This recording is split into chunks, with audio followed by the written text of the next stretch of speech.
Please enjoy the performance from Junpo, performed by students from Nikki Bay School, Visionary 17.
chom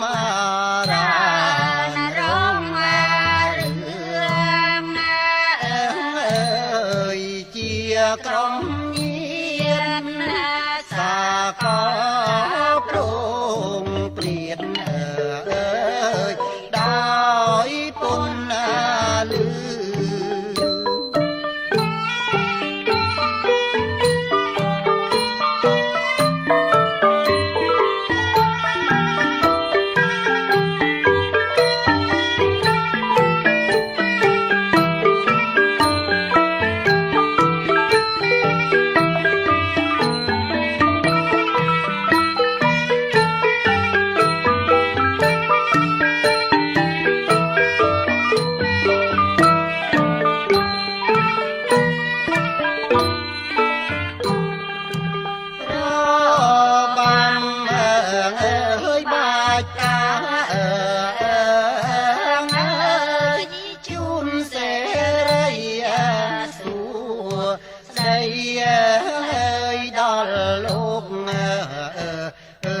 cúng má ông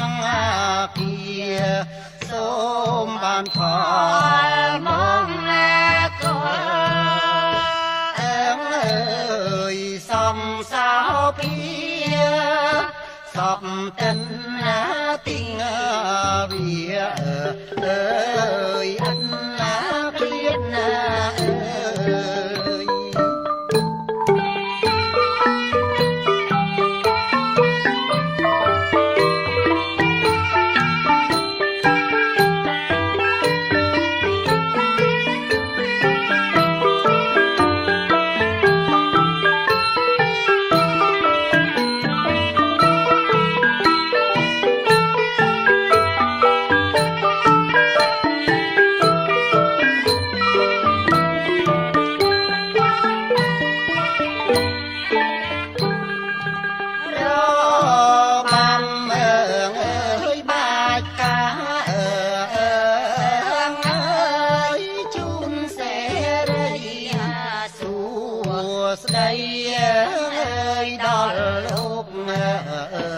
អើយគ្រប់អង្គគាសូមបានផលមកណាតើអើយសំសោពីសពតិនទីងវិ